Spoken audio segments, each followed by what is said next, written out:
우리 사람은 누구나 고유한 자기의 이름을 가지고 있습니다.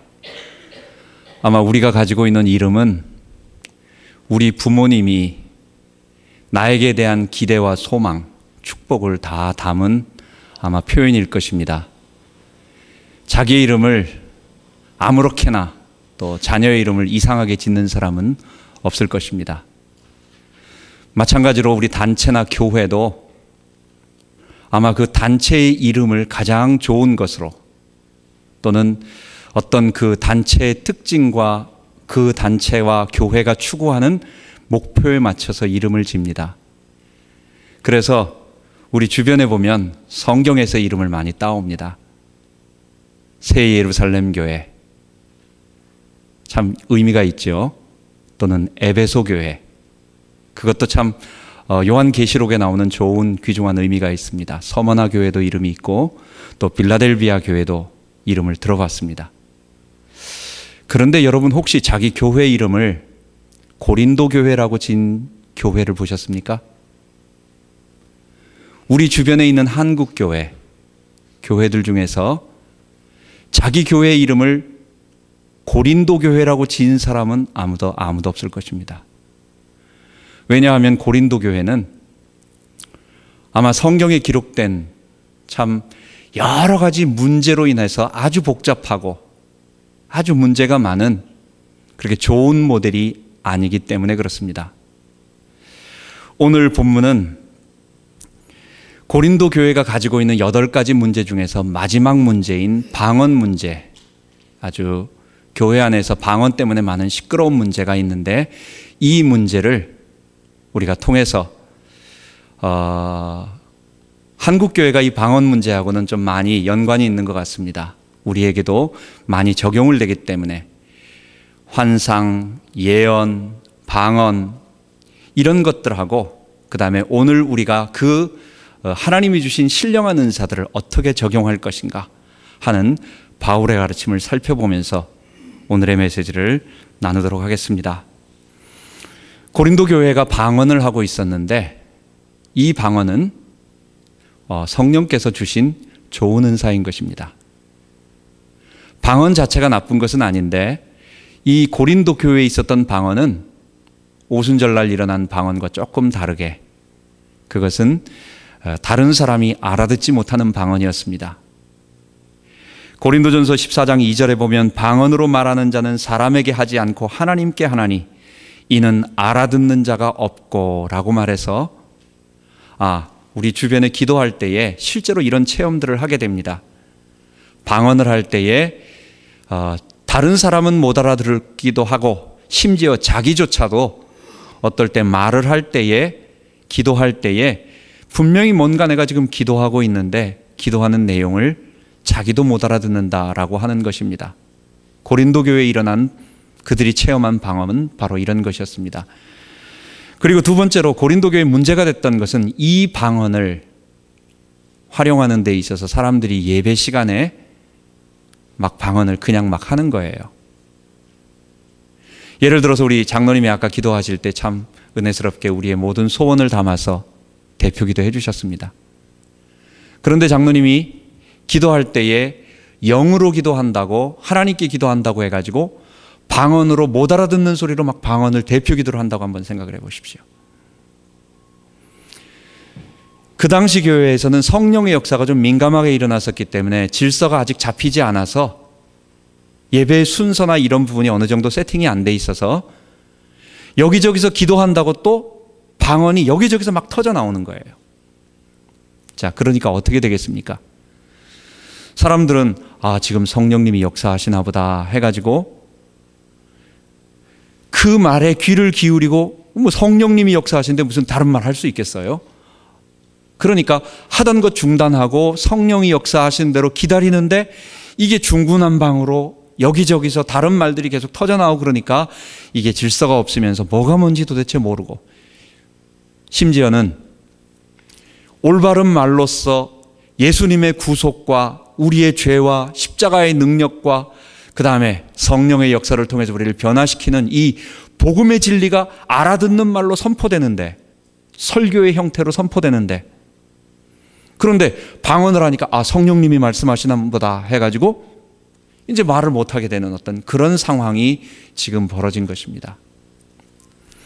이런 모든 것들을 보면서 14장 23절에 보면 그러므로 온 교회가 함께 모여 다 방언으로 말하면 무식한 자들이나 믿지 아니하는 자들이 들어와서 너희가 미쳤다 하지 아니하겠느냐. 처음 보는 사람들이 좀 이상하다 여길 정도로, 누가 봐도 좀 이건 이상하다, 저거 미친 거 아니냐라고 할 정도의 그런 형태가 예배 중에 지금 막 일어날 수 있다, 그런 상황이라는 것입니다. 여러분, 그래서 우리는 이런 방언과 교회의 상황이, 방언이 가져다준 고린도 교회의 상황을 통해서 우리는 오늘 고린도전서 14장에 그래서 예배 설교 제목을 방언, 바로 교회의 유익을 위해서 하라라는 제목으로 오늘 말씀을 나누겠습니다. 방언에 대해서 제일 많이 이제 언급이 되어진 것이 우리는 사도행전 2장에 나오는 오순절을 기억할 수 있겠습니다. 오순절 마가다락방에 예수님의 십자가와 부활과 그리고 승천을 체험한 제자들이 하나님의 말씀을 붙잡고 기도하기 시작한 거예요. 그랬는데 하나님의 성령이 그들 가운데 충만하게 임하면서 그들이 갑자기 자기들이 아닌, 자기들이 배우지 않았던 다른 말로서 사람들에게 말하기 시작한 것입니다. 무엇을 말하기 시작했습니까? 바로 하나님이 하신 큰 일, 하나님께서 예수님을 통하여 십자가에 죽이시고 부활시키시고 그리고 승천시키셔서 그 다음에 약속하신 성령으로 우리 가운데 오셨다라고 하는 이 구속사의, 구약부터 흐르는 구속사의 모든 것들을 사람들에게, 그때 찾아온 한 15개국 사람들에게, 먼 지방에서 흩어진 사람들에게 각기 그들이 난 곳 방언으로, 그러니까 이거는 외국어였어요, 그것으로 하나님이 하신 큰 일에 대해서 말하기 시작한 것입니다.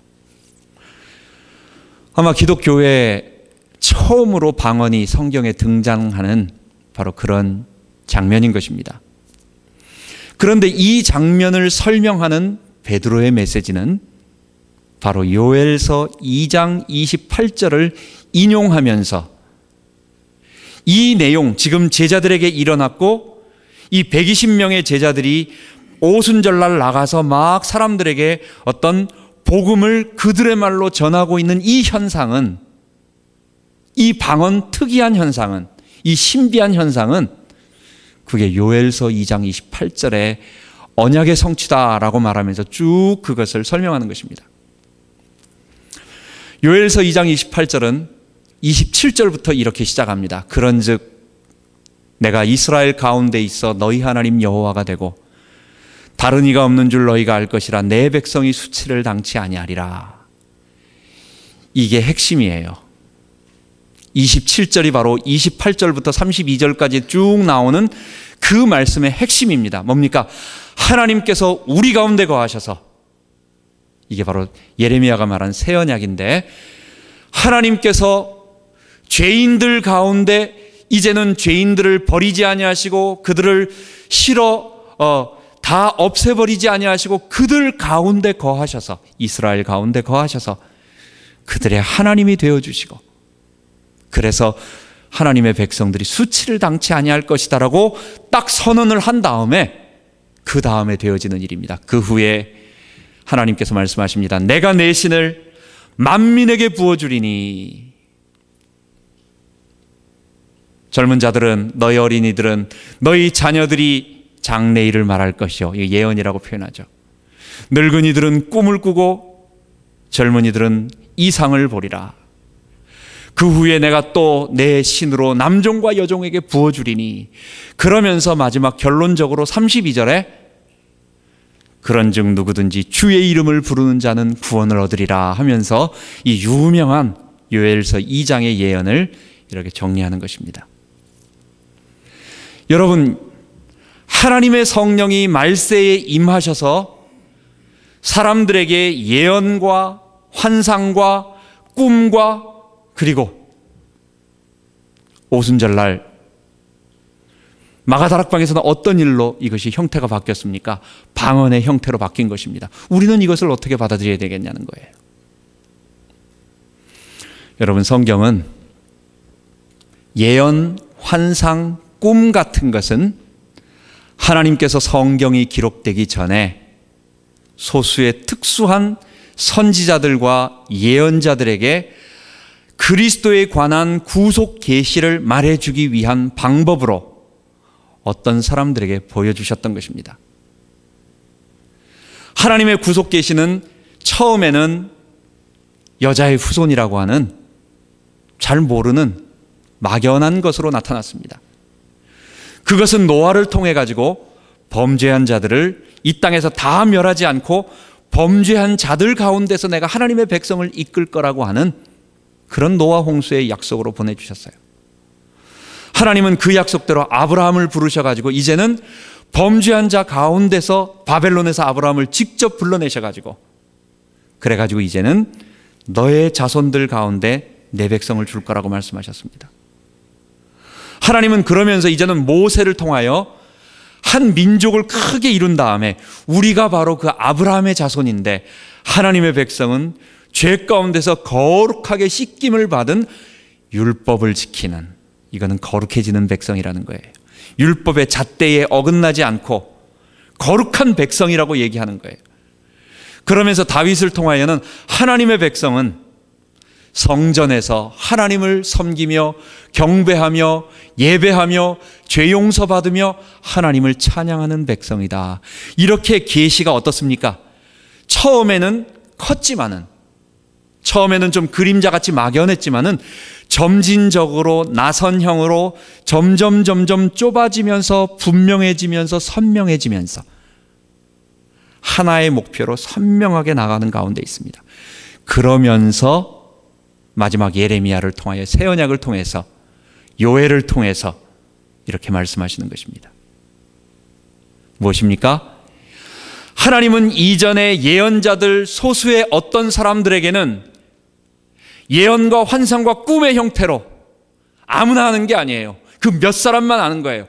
다른 사람은 그것을 보고 말하는 것을 듣고 그럴 것이다 라고 하는 하나님의 계시를 막연하게 어떤 사람들만 듣는 형태로 나타났는데, 말세가 되면, 이 말세라고 하는 것은 다음에 또 우리가 이 말세의 개념이 상당히 중요합니다. 이 말세의 개념을 신약을 얘기하는 것입니다. 예수님의 초림과 재림 사이를 우리는 말세라고 표현하는데 이것은 나중에 말씀을 드리겠습니다. 우리 주 예수 그리스도의 계시가 완전히 드러나고 십자가와 부활과 성령 강림을 통하여 모든 인류가 하나님의 백성이 될 거라고 하는 그 사건이 완전히 드러나게 될 거라는 거예요. 언제? 우리 하나님의 성령이 임하시면. 그 이전에 뭡니까? 예수님의 십자가가 이루어지면. 그때에는 몇 사람만 받았던 예언, 환상, 꿈 같은 것이 어린아이 또는 젊은이들, 노년, 여러분 이거는 뭘 말하는 겁니까? 이거는 그러면은 어떤 또 다른 사람들, 이거는 나이 연령층의 구분 없이 모든 사람을 얘기하는 것입니다. 두 번째, 29절에 말하는, 다시 한번 이것을 또 한번 반복합니다. 그때 내가 또 내 신으로 남종과 여종에게. 이번에는 남자와 여자의 구분도 없다는 거예요.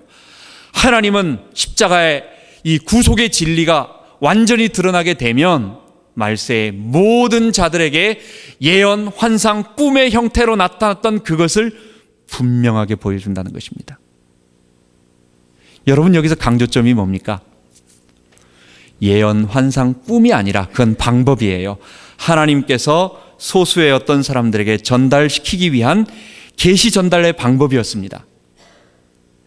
그럼 말세의 모든 사람들이 예언, 환상, 꿈을 한다, 방언을 한다, 이 말은 무슨 말입니까? 그럼 모든 사람들이 다들 노스트라다무스처럼 언제는 어떤 일이 일어날 거라고 다들 점쟁이 돼가지고 돌아다닌다는 얘기입니까? 그런 얘기가 아니에요. 이전에 소수의 어떤 사람들만 알았던 그 구원의 계시가 이제는 모든 사람들에게 다 임해서 다 알게 될 거라는 거예요.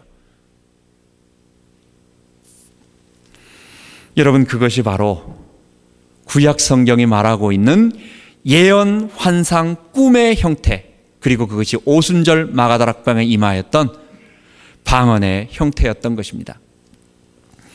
그렇다고 한다면 우리는 이 예언과 방언과 그다음 이런 부분들을 어떻게 봐야 할 것인가? 구약 성경이 말하고 있는 그 예언의 방법에 대해서 또는 환상, 꿈이라고 하는 그 방법에 대해서 우리가 너무 집착하지 말고 그것을 통해서 선지자들에게 주려고 하셨던 계시의 내용인 진리, 우리는 이것을 복음이라고 말합니다. 십자가의 진리를 말하는 것입니다. 거기에 더 집중을 해야 되고, 두 번째는 이 계시가 사람들에게, 이 계시를 받은 사람들이, 예언, 환상, 꿈을 통하여 계시를 받았던 사람들이 다른 사람들에게 이 계시를 전달해야 하는데, 받아야 할 사람들은 언어가 달라요. 말이 전달이 안 돼요. 그럼 어떻게 해야 되겠습니까? 이들에게 전달하기 위해서 하나님은 이들이 이해할 수 있는 말로 말을 바꾸시는 것입니다. 그런 기적인 것입니다. 전달의 방법인 것입니다. 그래서 결론적으로 말한다면 우리는 구약이 말하고 있는 어떤 그런 꿈과 환상과 계시가 말하는 의미가 복음이요 그리스도의 십자가의 내용이었고, 방언을 하나님이 주신 이유도 그것을 언어가 다른 자들에게 전달하려는 목적이었으니까 우리는 그 내용에 더 관심을 가져야 한다라고 하는 것입니다. 구약 성경에 하나님께서 또는 사도행전의 예언, 환상, 꿈의 형태로 계시를 주신 장점이 하나 있습니다. 그 장점은 뭘까요? 이거는 지금 저 사람들이 말하고 있는 내용은 사람이 만든 게 아니구나. 신적 권위가 느껴지는 것입니다. 우리가 전하고 있는 복음이 만약에 도서관에 가가지고 여러 책들을 다 모아서 짜집기 해가지고 여기에 장점, 저기에 장점, 여기에 장점을 모아서 하나로 믹서해서 하나의 시어리, 이론을 만들어내서 전하는 거라면 그게 무슨 권위가 있겠어요? 하나님이 성경이 기록되기 전에 사람들에게 예언, 환상, 계시의 뜻을 그런 꿈으로 계속 보여주셔서 그것을 말씀하신 것은 그 내용 자체가 신적 권위가 있다라고 하는 것을 보여주는 것입니다. 그런데 두 번째, 이런 예언과 환상의 형태가 조금 어려운 단점이 한 가지 또 있습니다. 그거는 뭡니까? 신적 권위가 있어서 사람들이 거기에 집중하는 것은 좋은데 그 내용 자체가 선명하지가 않고, 예를 들어서 우리가 지금 성경에 말하는 것처럼 분명한 우리의 죄가 뭐다, 십자가는 어떤 의미다, 그분의 부활하시고 성령 강림하시고 우리의 칭의와 성화를 통해서 죄 용서받고 이 땅이 하나님 나라로 되어간다라고 하는 교회의 확장에 대한 이런 분명한 내용이 아니라 이게 조금 예언, 환상, 꿈은 좀 막연해요. 두 번째, 그러다 보니까 그것을 듣고 그것을 해석하는 사람에 따라서 어떨 때는 축소가 될 수 있고 어떨 때는 과장이 돼서 내용이 변개가 될 수 있는 가능성이 많이 있다는 것입니다. 그래서 하나님은 구약의 선지자들을 통해서 자신이 말씀하시는 계시를 몇 사람에게 신적 권위로 보여주셨지만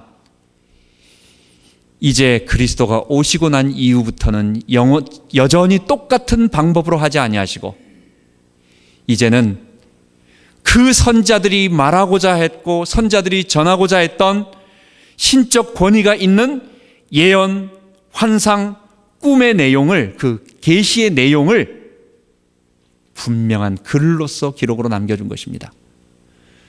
여러분, 그렇다면 성경은 구약의 모세가 하늘에 올라가서 시내산에 가서 하나님을 대면하며 그 말을 전달한 것과 똑같은 거예요. 성경의 권위는 똑같은 거예요. 그것은 옛날에 이사야 선지자라든지 옛날에 요엘 선지자라든지 많은 선지자들이 하나님의 음성을, 성령을, 하나님의 계시를 직접 받아서 우리들에게 말해주는 것보다도 더 선명하고 분명한 하나님의 신적 권위가 있는 계시의 책인 것입니다. 그래서 우리는 성경을 사랑하고 귀중하게 여기고 예언과 환상의 꿈 또는 방언의 내용들을 이 관점에서 보아야 되겠습니다. 우리 아이가 어렸을 때 밖에 나가서 늘 사탕을 사 먹고 또 불량식품 과자들 있잖아요. 문방구 같은 데 가서 매점에 가서 뭘 사 먹는 거예요. 그래서 100원만 달라고 자꾸 그럽니다. 그러면 100원, 200원을 주면 동전을 가지고 애가 가서 뭘 지 원하는 거 사 먹기도 하고 그렇습니다. 그런데 하루는 엄마가 애가 또 사탕 사 먹게 뭐 하나 달라고 하니까 1,000원짜리를 줬어요. 그랬더니 얘가 종이돈이 뭔지를 모르는 겁니다. 지폐가 뭔지를 모르는 겁니다. 그러니까 엄마 이거 말고 동전을 달라는 거예요. 그거 100원짜리 하나를 달라는 거예요. 여러분, 하나님께서 이전에 꿈과 계시와 환상의 형태로 우리들에게 자신의 뜻을 보여주셨으면 이제는 더 나은 모든 사람들이 듣고 오해하지 않고 선명하게 다 알아들을 수 있도록 모든 사람들에게 전달될 수 있는 형태의 책으로 우리들에게 계시를 주었는데 우리는 지금도 하나님 책 말고요, 그거 더 좋은 거 말고요, 옛날에 그거 있잖아요. 옛날에. 여러분, 우리는 그렇게 해서는 안 될 것입니다. 성경을 소중히 여겨야 되겠습니다. 여러분, 성경이 기록되기 전에 하나님이 사도행전의 계시와 이런 특별한 이적을 하셨습니다. 그러면 왜 요즘은 하나님께서 그런 특별한 이적을 많이 사도행전처럼 베풀지 않으시는 것 같은가요? 목사님들이 하도 기도를 안 해가지고 신령하지 못해서 이적이 없는 겁니까? 아니면 이제는 성령의 역사가 다 끊어졌기 때문에 은사가 종결되었기 때문에 그럼 지금 하나님은 역사하지 않으시는 겁니까? 사도행전처럼? 아닙니다. 여러분, 성경은 지금 하나님의 그 사도행전에 일어났던 그런 신비한 역사들이 지금 일어나지 않는 것, 좀 덜 일어나는 것, 안 일어나는 것은 아닙니다. 덜 일어나는 것은 하나님의 구원 계시인 성경이 우리들에게 이미 주어졌기 때문에 그렇습니다. 아까 말씀드린 것처럼 성경이, 하나님의 계시가 사람들에게 전달될 때는 그 복음의 내용 자체가 신적 권위가 있다라고 하는 것을 사람들에게 입증해 줘야 되었어요. 그러기 위해서 복음은 선포될 때 사람들에게 이거는 사람의 말이 아니다, 이거는 저 사람들이 지어낸 저 사람들의 생각 속의 이론이 아니다, 이건 하나님이 직접 그렇게 말씀하신 거다라고 하는 것을 보여주기 위해서 특이한 기적과 이사와 표적으로, 예언과 방언으로 사람들에게 나타났어요. 그러나 그 모든 내용이 이제 완전하게 기록되어지고 선명하게 성경으로 우리에게 기록되어진 다음에 여러분, 이제 남은 것은 뭡니까? 성경을 읽고 복음의 내용을 읽고 그 성경의 내용이 하나님께서 주신 것을 알고 우리가 그것을 믿음으로 받아들이느냐 안 받아들이느냐만 남았지, 복음 계시의 내용 자체가 다시 처음 전하는 것처럼 사람들에게 자신의 신적 권위를 우리들에게 입증할 필요가 없기 때문에 안 하시는 거예요. 만약 이 성경이 없는 곳이나 복음을 처음 듣는 곳이라고 한다면 그때에는 사람들이 듣는 이 복음의 내용, 예수의 십자가 내용이 이것은 사람이 한 게 아니다라는 것을 입증하시기 위해서 그때는 기적과 표적이 많이 나타날 수 있겠죠. 그러므로 지금 이 시대에 하나님의 이적이 옛날 사도행전과 똑같이 비추어서 막 이상한 기적들이 많이 일어나면 신령한 목사님, 기도 많이 하는 목사님, 좀 말씀을 기도하면 저 목사님은 기도 안 하고 맨날 공부만 하는 목사님, 이런 것 아닙니다. 왜냐? 성경이 기록되었기 때문이라는 첫 번째와 두 번째, 성령의 은사가 종결됐기 때문이 아니라 성경은 자신의 신적 권위를 우리들에게 더 이상 나타내게 하실 필요가 없기 때문이다. 그래서 성령이 그렇게 안 하시기 때문이다 라고 하는 것을 우리가 알면 되겠습니다. 그럼 마지막으로 오늘 바울은 이 방언 은사를 교회에 어떻게 활용할 것인가 라고 하는 내용을 우리들에게 말해주고 있습니다. 그것이 바로 오늘의 본문의 내용인 것입니다. 우리는 교회의 유익을 위하여 성령의 은사를 사용해야 되겠습니다. 1절에 보면 신령한 것을 사모하되 특별히 예언을 하려고 하라. 여러분, 여기서 예언은 동쪽으로 가면 귀인을 만날 것이다, 이런 식의 점쟁이 예언이 아닙니다. 성경에서 예언은 아까 말씀드린 것처럼 구약 선지자들이 예언을 했을 때 뭘 예언했겠습니까? 점쟁이의 예언이 아니에요. 우리 총신대 김정우 교수님이 지난번에 말씀 제가 설명드린 것처럼 구약에 있는 많은 꿈들은 전부 구속사적인 의미를 가지고 있는 꿈인 것입니다. 그래서 구약의 예언들과 꿈들과 환상들은 결국은 미래에 일어나게 될 그리스도에 관한 십자가와 부활과 성령 강림을 통해서 새로운 하나님 백성들이 모든 인류 가운데 일어나고 그들이 하나님의 나라인 교회를 형성해서 전 세계가 점점 하나님의 나라를 회복해 나가다가 우리 주의 재림과 우리 몸의 부활과 하나님의 심판이 이루어지고 창세기 3장에 일어났던 아담의 범죄가 모두 깨끗하게 되며 다시 창세기 1장과 2장의 아름다운 축복이 회복될 것이다. 이 내용을 그 시대 사람들에게 말해주는 것입니다. 설명하는 것입니다.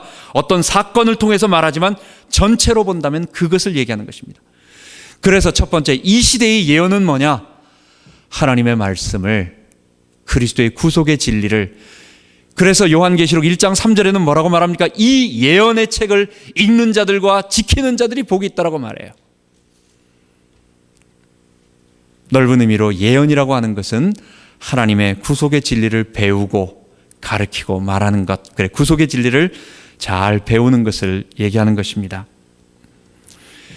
특별히 이것뿐만 아니라 성령께서 또 우리 개인에게 역사하셔서 혹시 우리가 알지 못한 어떤 일을 만났을 때 우리로 하여금 어떤 일을 할 수 있도록 위로해 주시고 또 느낌으로 보호해 주시는 이런 성령의 역사는 인정합니다. 그러나 마치 계시를 주는 것처럼, 마치 하나님이 직접 내게 말씀하시면 여러분 그 말은 무슨 말입니까? 다른 사람도 똑같이 내 말에 들어야 된다는 얘기예요. 이거는 하나님의 말이기 때문에 이런 계시는 없다는 거예요. 사도성이 없다는 거예요. 성경 이후로 하나님의 그 계시는, 구속 계시는 종결되었다는 것입니다. 그러나 성령의 은사는 지금도 계속되는 것입니다. 두 번째 13절에 보면 방언 말하는 자는 통역하기를 기도하라. 방언을 금하지 않아요. 여러분 여기서 방언은 성경에 두 가지로 나타나게 됩니다. 아까 말하는 것처럼 오순절날 마가다락방에 임해서 모든 사람들이 각기 난 곳 방언으로, 그러니까 이건 foreign language예요. 외국어예요. 여러분 이런 방언을 하면 아무 문제가 생기지 않는 것입니다. 교회 안에서 외국어로서 우리 외국 사람이 옆에 와 있을 때에 목사님의 말을 방언을 옆에 있는 사람들에게 계속해서 목사님의 말을 통역해 준다. 이 방언을 누가 뭐라고 하겠어요? 이런 방언은 문제가 되는 게 아니에요. 지금 고린도에 있는 방언은 아까 처음에 말씀드린 것처럼 자기도 못 알아듣고 또 남도 못 알아듣는 그런 방언인 것입니다. 그런데 다른 사람이 못 알아듣는 방언을 이거 이상하다, 이거 하지 마라, 이건 안 되는 거야, 성경은 그렇게 딱 끊어버리지 않아요. 성경은 그것도 괜찮다는 거예요. 하나님께서 우리에게 주신 것이고 성령이 임하시면 그런 현상이 있다는 것입니다. 그것은 단 하나, 공개적으로 사람들 앞에는 하지 말고 개인 기도할 때, 깊은 영적 기 가운데서 하나님과 기도할 때 성령께서 갑자기 내 속에서 막 알 수 없는 말씀으로 내 속에 있는 혀를 갖다가 성령께서 주장하셔서 기도케 하신다면 일부러 그걸 막을 필요는 없는 것입니다. 그래서 우리에게 방언이 만약 있다고 한다면 다른 사람과의 관계 속에서는 그게 유익하지 않아요. 못 알아들으니까. 그래서 우리 아까 읽은 본문처럼 나팔이 음노지를 나지를 내지 못하면 소리를 어떻게 내고, 저가 뭡니까? 피리를 말하는 것입니다. 피리가 이것도 소리를 못 내면 사람들이 어떻게 알고, 또 나팔 소리 듣고 전쟁 났으니까 앞으로 나가자, 뒤로 가라 라고 하는 신호를 어떻게 알아듣겠냐는 거예요. 못 알아듣는 방언은 다른 사람들과의 속에서 하지 말고 개인이 기도해라. 만약 다른 사람과 하려고 한다면, 혹시 하나님께서 정말 막을 수 없는 가운데, 특별한 가운데 주신다면 이것이 분명히 모든 사람들에게 알아들을 수 있는 말로 통역을 세우라. 그것을 얘기하는 것입니다. 세 번째로 예언 말하기를 사모하며 방언 말하기를 금하지 말라 39절에 말하고 있습니다. 우리에게 하나님의 성령이 충만하게 역사하셔가지고 아까 말하는 것처럼 공식적으로 그리스도의 구속 진리를 넘어서는 어떠한 성령의 역사는 없습니다. 그 방언과 예언의 역사는 없습니다. 그러나 개인에게 적용해서 혹시나 꼭 필요할 때 어떤 사람에게 줄 때 예언과 방언 같은 것이 일어난다고 할 때는 그런 것들은 활용하라는 것입니다. 그런데 주의할 게 하나 있어요. 성령이 임하셔서 우리 가운데 임하셔서 우리가 방언과 예언을 하게 될 때에 이것은 하나님이 주셨는가 아니면 내 스스로 억지로 만들어내는가 아니면 하나님이 아닌 제3의 어떤 존재가 내게 주는가, 우리는 그걸 확인을 해봐야 돼요.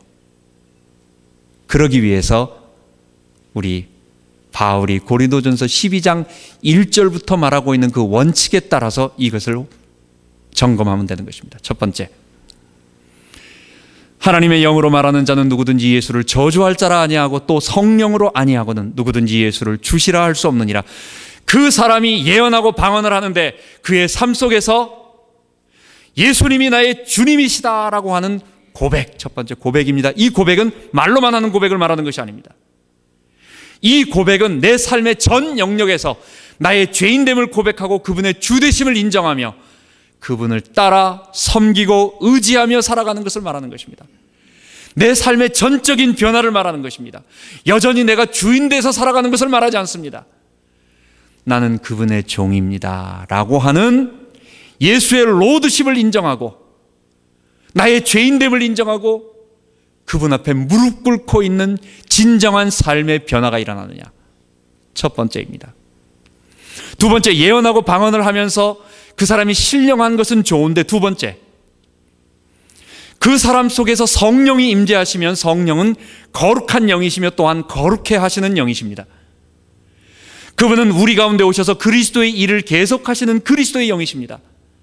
그리스도인 십자가에서 우리의 죄를 다 용서하신 구속의 사역, 즉 우리의 죄를 정결케 하고 맑게 하는 분이십니다. 결국 그 사람의 삶에서 예수의 주되심이 고백되어지면 필연적으로 자기의 죄에 대한 회개와 그 다음에 이전 삶에 대한 돌이킴. 여러분, 우리는 100% 완전해질 수 없어요. 비가 소나기처럼 쏟아지면 아무리 우산을 입고 나가도 우리 몸에 비를 맞아요. 우리가 아무리 주님을 사랑하고 울고 기도하고 정결하게 살려고 해도 우리 속에서 우리 죄의 본성이 요구하고 있는 죄 때문에 나도 알게 모르게 아차하면 지나고 보면 그래 맞아 내가 죄였지라고 하는 많은 것들에 우리는 오염되어 있어요. 우리는 죄를 지어요. 그러나 그걸 말하는 것이 아닙니다. 우리는 성령 받으면 하나도 죄 안 지는 100% 완전한 사람이 된다, 이런 말 하는 게 아니에요. 그런데 그 사람이 달라지는 게 있어요. 성령 받으면 예언하고 환상하는 거 좋습니다. 그런데 그 사람의 삶에서 거룩을 사모하며 내가 죄 가운데 있는 것에 대해서 통곡하며 내가 지금 거기서 빠져나오지 못하고 있는, 죄를 짓고 있으면서 거기에 빠져나오지 못하는 것에 대한 무한한 통곡과 아픔, 통회함과 자복함이 내 속에 있으면서 하나님 앞에 돌이키고 싶은 사람의 근본적인 생각과 삶의 변화, 즉 칭의를 통한 성화가, 이게 100% 성격 급한 사람은 확 바뀔 수 있어요. 바울같이 베드로같이 좀 과격한 사람들은 하나님이 바꾸시면 확 바꿀 수 있어요. 그러나 확 바꾸지 않더라도 이게 분명히 바뀌어졌다라고 하는 그것이 보여지는 것입니다. 성령 받은 두 번째 증거는 개인의 삶에서 성화와 변화의 삶이 분명히 보여지는 것입니다. 세 번째, 그 사람은 자기가 가지고 있는 성령은 언제나 그 은사를 아무렇게나 막 사용하게 하지 않으세요. 제가 말씀드렸습니다. 지난번에 은사는 뭐라고요? 연장이었어요. 연장은 목수의 연장 통 속에 들어가서 잘 있다가 이것은 필요할 때 나와서 쓰는 겁니다. 여러분, 망치는 사람을 때리라고 있는 것이 아니라 뭐 하라고 있는 거죠? 못을 쳐가지고 집을 지으라는 것입니다. 성령께서 우리 가운데 오셔서 우리에게 은사를 주신다고 한다면 성령은 그 은사를 직접 통제하시기 때문에 물론 약간의 실수와 부족함이 조금 있을 수는 있지만 그거는 분명히 무절제하게 함부로 막 발산되어서 다른 사람을 갖다가 상처 주지 않아요. 어떤 사람은 예언에 자기가 예언과 통변과 자기가 투시의 은사가 있다고 해가지고 예를 들어서 어떤 부부에게 당신은 첫째 결혼이 아니구만 이런 식으로 남들은 다 아무 문제가 아닌데 다른 사람들은 아무것도 아니고 다 좋아하고 있는데 근데 갑자기 무슨 당신 옛날에 이런 죄를 졌구만 이런 식의 말들을 막 함부로 막 해가지고 여러분 그러면 그것이 어떻게 되겠습니까? 그것은 사람에게 큰 상처를 주고 아픔을 줘서 결국은 그로 하여금 아픔을 줘서 어려움 그 아름답게 하나님이 만들어 주시고 행복하게 만드신 그것을 이전의 상처들을 다 일어나게 만드는 것들이 여러분 그런 것은 성령이 주시는 것이 아닙니다. 마치 양복 입은 기독교 점쟁이가 돼가지고 마치 예언과 방언이라고 하는 것이 그런 식으로 막 적용되고 활용된다면 전혀 그것은 오히려 그것이 사람을 살리고 옛날에 아픈 상처들을 감싸주고 도와주는 것이라면 역시 성령이 그렇게 하는 것이다라는 걸 알지만 결국 그것이 아픔과 상처를 주는 것 통제가 되지 않는 것은 그것은 이게 자기 힘으로 하는 것이 아닌데 분명히 아닌데 이게 누가 주는 거지라고 하는 것은 그 주는 자의 소스에 대해서는 우리가 퀘스천 마크를 가져봐야 되는 것입니다. 그래서 네 번째 말하는 것이 40절인 것입니다. 모든 것을 적당하게 하고 질서대로 하라. 33절에 하나님은 어지러움의 하나님이 아니시오 질서의 하나님이시니라. 화평의 하나님이시니라. 결국은 모든 은사는 하나님이 개인의 유익을 위하여 주셨지만 방언과 예언도 하나님이 개인의 유익 그거 하면 개인은 무당처럼 다 망하고 마치 무당은 초능력을 가진 것처럼 사람들에게 행사하지만 결국은 망합니다. 무당은요 그 신령님이 둘이 행복하게 사는 꼴을 못 봐요. 그래서 무당은 결국은 이혼하게 되고 자녀와 떨어지게 되고 그 다음에 처음에는 잘 이렇게 신점이 있다고 해가지고 사람들이 많이 몰려와가지고 돈도 벌고 좀 이름 좀 나지만 그게 1, 2년입니다. 그리고 나서 무당은 이제는 신에게 매달려가지고 제발 나에게 젊게 좀 알려달라고 해가지고 안 매달리면 못 살 정도로 비참하게 만듭니다. 성령의 은사가 그러느냐? 절대 그렇지 않아요. 성령의 은사는 교회는 유익하게 만들고 사람은 잘되게 만드는데 개인은 너무너무 힘들게 만들고 어렵게 만들지 않습니다. 성령의 은사는 개인을 유익하게 만듭니다. 그런데 두 번째 성령은 개인만 유익하게 만들지 않아요. 교회의 유익을 위한 것입니다. 그래서 성령의 은사를 통하여 우리는 오늘 방언에 대한 바울의 14장의 말 전체 우리가 방언을 무시하지 말고 하는 사람은 못하는 사람을 보고 방언도 못하는 게 이렇게 말하지 말고 방언 못하는 사람 방언 안 하는 사람은 방언하는 사람에게 알지도 못하는 말로 혼자 해봐라 아니면 아이고 그렇게 살면서 방언해서 뭐하니 이런 식의 가진 자는 못하는 자를 비판하지 말고 못하는 자는 하는 자를 비난하지 말고 이 모든 것이 하나님이 모든 사람을 유익하게 하기 위해서 교회를 유익하게 하기 위해서 그 사람이 오죽 기도 안 하면 방언이라도 줘야 기도할까 봐요. 그래서 하나님 방언 주신 것입니다. 여러분 우리 주변에 방언 없이도 얼마든지 하나님과 신령한 깊은 기도하며 그의 전인격이 하나님 앞에 드려지는 신령한 사람들 많이 있습니다. 그래서 이 방언이 아름다운 하나님의 은사가 돼서 교회에 유익이 되는 축복이 있기를 바랍니다. 이 말씀을 우리 한번 적용해 보도록 합시다. 모든 은사를 교회를 위해서 사용해 봐야 되겠습니다. 내게 주신 은사가 무엇인가 우리 한번 확인해 봅시다. 여러분 방언만 은사가 아닙니다. 예언만 은사가 아닙니다.